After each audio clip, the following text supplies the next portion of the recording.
Oui, bon, alors un petit mot pour parler des idéologies et notamment de ce qui se passe, notamment sur Internet, toutes les bagarres incessantes et sans intérêt. Parfois c'est bien foutu, hein, c'est drôle, mais sinon conceptuellement tout ça, ça n'a aucun intérêt, les bagarres entre l'extrême gauche et l'extrême droite.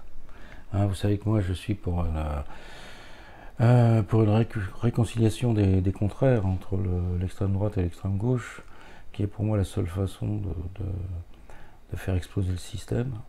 Et si on ne le fait pas, ça continuera comme ça existe depuis des décennies. Alors je vais partir de l'idéologie, peut-être partir d'un philosophe qui s'appelle Max Stirner, qui a écrit un seul livre, L'unique sa propriété, donc c'est un philosophe très très abordable. C'était un érudit, mais son livre, son unique livre est très facile à lire. C'est assez jubilatoire d'ailleurs, et puis ça peut un peu poser certains problèmes et puis apporter une certaine clarté.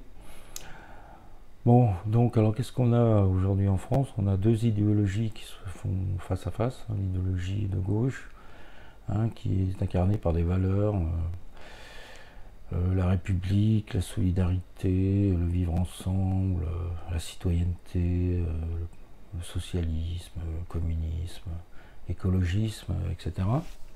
Et de l'autre côté, vous avez les droitards qui ont d'autres valeurs, la nation, la famille, la patrie, le terroir, le drapeau, etc., etc. Bon.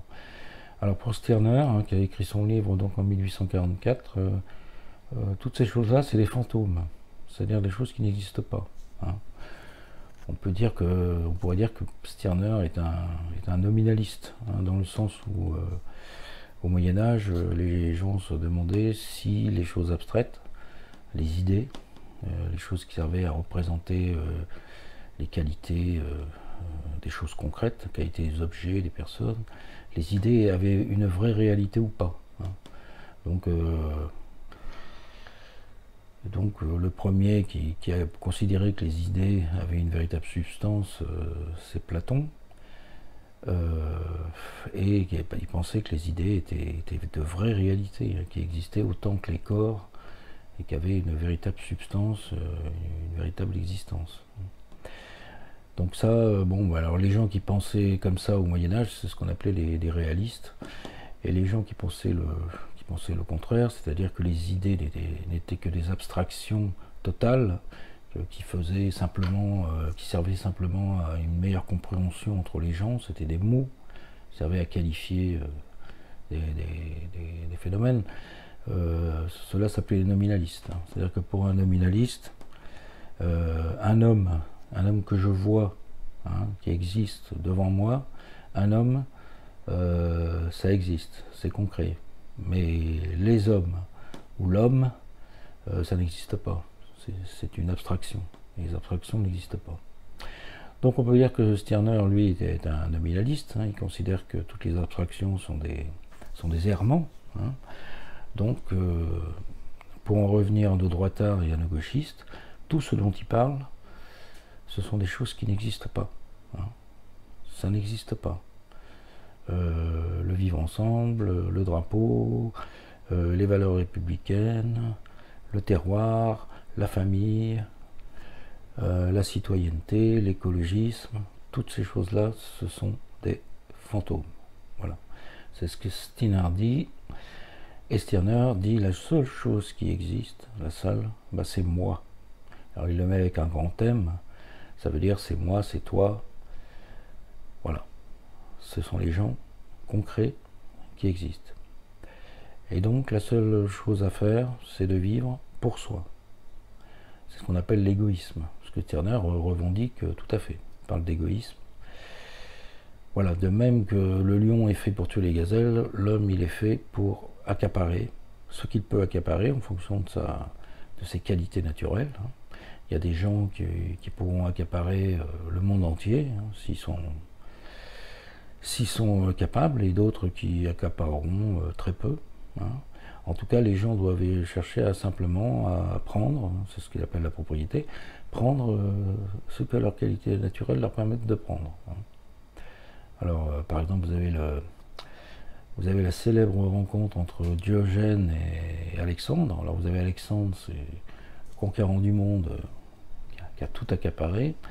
Par contre, Diogène, lui, ça lui suffit de vivre dans un tonneau et d'être peinard comme ça. Hein.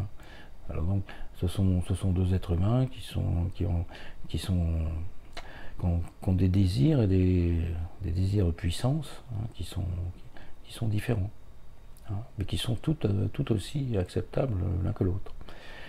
Et d'ailleurs, Diogène dit à Alexandre, ôte-moi de mon soleil, donc, parce que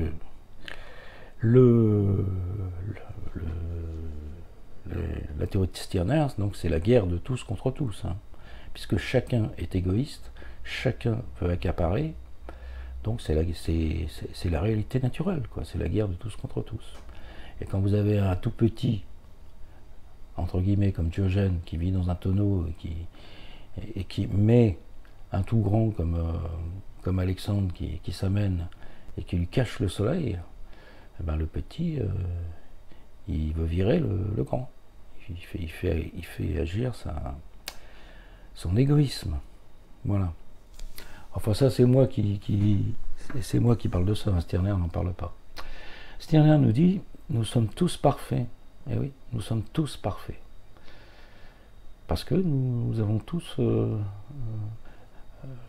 la certitude d'être et de vivre selon nos désirs. Hein. Et ça s'arrête là. Pas besoin de faire venir des idéaux. On peut rajouter, pas besoin de faire venir la surpuissance. Et il y a la notion de désir de puissance chez Stirner, et il y a également la notion mais il n'y a pas de notion de surpuissance. Hein. Et cette notion-là, elle va être introduite par Nietzsche, hein, qui va vouloir créer des aristocrates, des surhommes. Alors là, on est totalement à l'opposé de Nietzsche. Pourtant, Nietzsche, bon, certains disent qu'il avait lu Stirner et que ça lui avait causé une dépression parce qu'il avait vu que Stirner avait écrit des choses qu'il avait dans sa tête, hein, puisqu'il a connu, il y avait 25 ans d'écart, je crois à peu près entre les deux, Nietzsche est postérieur, et qu'il avait vu que tout ce qu'il avait envie d'écrire, Stirner l'avait écrite. En tout cas, Nietzsche a développé par ailleurs, au-delà de l'instinct de puissance, de renversement des valeurs, hein. Je ne sais plus comment Nietzsche parle des valeurs, il n'utilise pas le mot de fantôme, mais il utilise le mot l'arrière-monde, ou je ne sais plus. Mais Nietzsche alors développe la théorie de surpuissance, qui est vraiment, enfin on peut le dire, sans intérêt. Pourquoi créer des aristocrates? Pourquoi créer des grandes civilisations, des choses comme ça? Ce sont des fantômes. Hein. Voilà, c'est pour ça que les gens comme Rushdie ou Cao Conversano, qui sont des prométhéens, qui veulent, enfin pour qui la civilisation européenne est quelque chose. Non, Stirner, c'est rien à foutre. Moi, la seule chose qui m'intéresse, c'est moi. Hein, c'est moi. Hein, je m'en fous, moi, que les gens aillent dans l'espace, construisent des super bâtiments, des super trucs. Ça fait penser un peu, vous savez, là, quand il y a eu l'incendie de Notre-Dame. Alors l'incendie de Notre-Dame, il y avait une réaction, on va dire, fantomatique. C'est-à-dire que tous les gens disaient « Ah, c'est terrible, l'incendie de Notre-Dame, c'est un bouleversement, c'est un... » moi, je pense qu'ils mentent. Hein. Je pense que foncièrement, les gens... on n'avait rien à foutre, il faut le dire. Il y a eu une bonne femme, je sais pas, une immigrée, je crois, sur Twitter, qui a écrit « Qu'est-ce qu'on en a à foutre de 3 bouts de bois qui brûlent ?» Ça a fait scandale, mais moi, ça m'a fait marrer, je trouvais ça... Eh oui, c'est un peu ça, c'est un peu ça. Mais les gens, ils vont pas le dire, ils vont pas le dire. Bon, la cathédrale de Notre-Dame, ça peut faire de la peine à des grands amateurs d'art, hein, des amateurs de cathédrale, mais des connaisseurs, vraiment des gens qui vivent là-dedans toute la vie.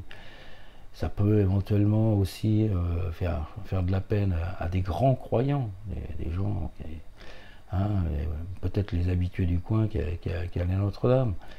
Mais globalement, le français, bon, En plus, elle n'a pas été totalement détruite. Il y a eu le toit et puis la flèche. Bon, le français, bon, hein, il s'en foutait un peu. Mais voilà, on se base sur des fantômes. Et la droite et la gauche passent leur temps à ça. Et c'est ça qui sert à rien. Hein. Donc Max Stirner, je pense, peut mettre un peu de clarté dans tout ça. Vous pouvez trouver son livre en PDF gratuit là sur internet. Et puis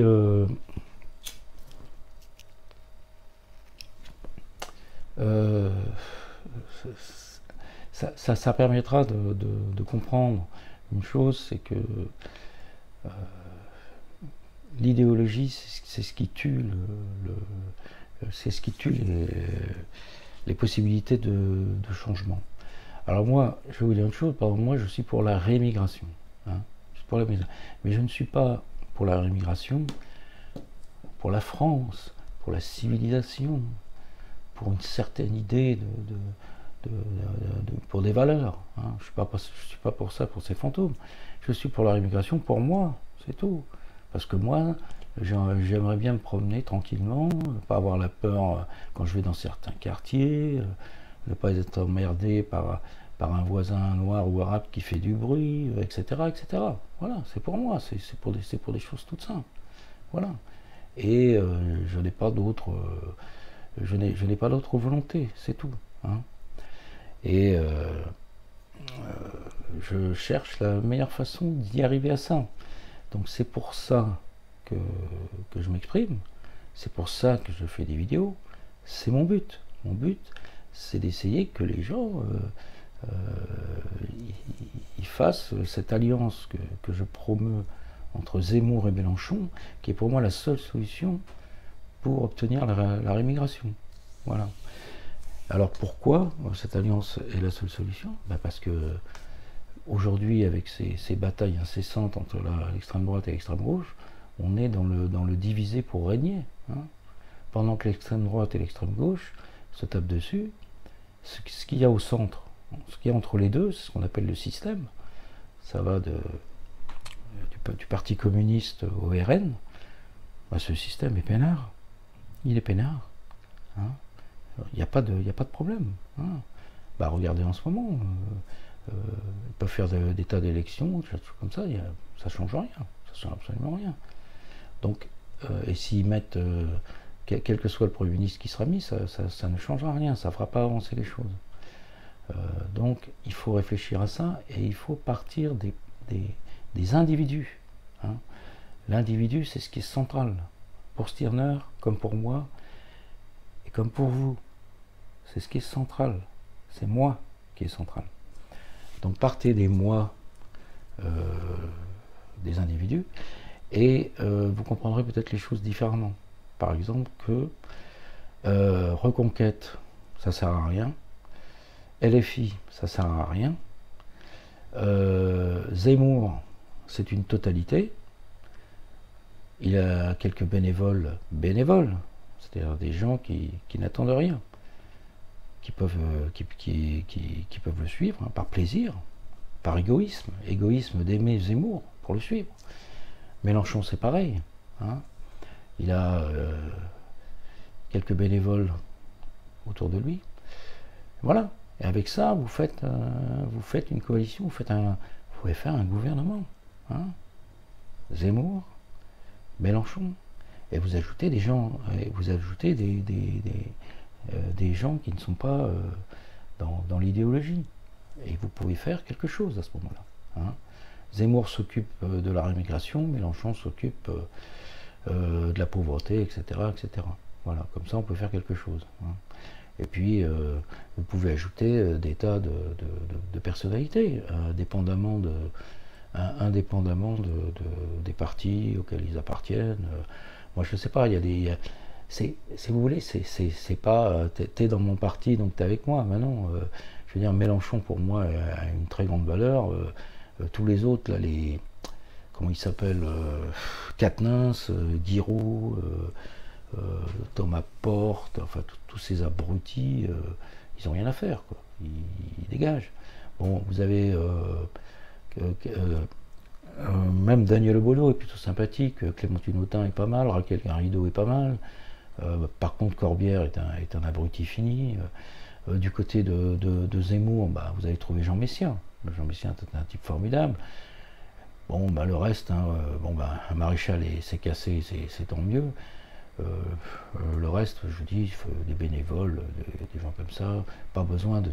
Et surtout, supprimer ce staff débile qui a fait perdre Zemmour au présidentiel. Et puis voilà, trouver des individus. C'est ça qui est le plus important. Voilà. Et puis alors vous pourrez ajouter plein de gens. Il y a plein de gens dans la dissidence qui pourraient venir. Je sais pas moi, ça va de Soral à Hervé Ryssen, Conversado. Qu'est-ce qu'ils attendent? Il faut que ces gens-là s'investissent en politique. Hein. Ils le font, mais ils le font de façon métapolitique, comme dirait Soral. Faire monter le niveau, bon, moi ça me fait rigoler. Mais il faut s'investir. Hein. Ces gens-là doivent s'investir.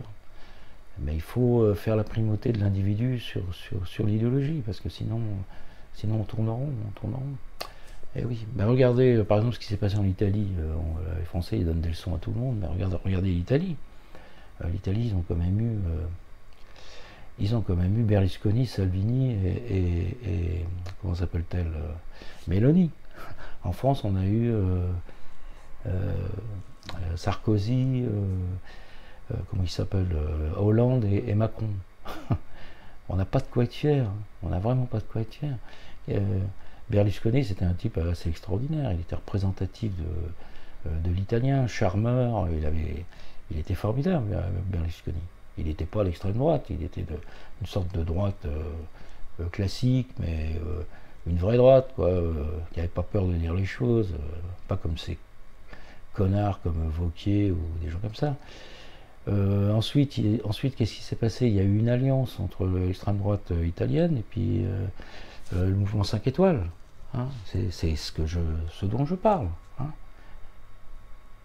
Il y a eu une alliance entre l'extrême droite et le mouvement 5 étoiles. Le mouvement 5 étoiles qui est un mouvement anti-système, assez difficilement... on a un peu de mal à le situer politiquement, mais c'était pas du tout, mais c'était pas un mouvement d'extrême droite. Ils se sont alliés, Donc les gens qui me disent mais t'es complètement fou, Zemmour, Mélenchon, c'est des conneries, ça s'est fait en Italie. En Italie, ils ont eu Salvini, et aujourd'hui ils ont Meloni. Et Meloni, enfin je sais pas, regardez Meloni, elle est charmante. C'est une femme, c'est une vraie femme. C'est pas Marine Le Pen ou Marion Maréchal. Quand vous la regardez, vous regardez son visage. Bah, vous voyez quelque chose de une beauté, une vraie beauté, hein, une vraie personnalité. Voilà, les Italiens, bon, bah, ils nous dominent partout, hein, ils nous dominent en tennis aujourd'hui, et ils nous dominent en politique. Ça, c'est évident. Voilà. Donc on n'a pas de leçon à donner à la terre entière, et on ferait mieux de s'écraser. Donc lisez Stirner, je vous le conseille, et puis après vous verrez si ça vous aide ou pas à changer d'opinion.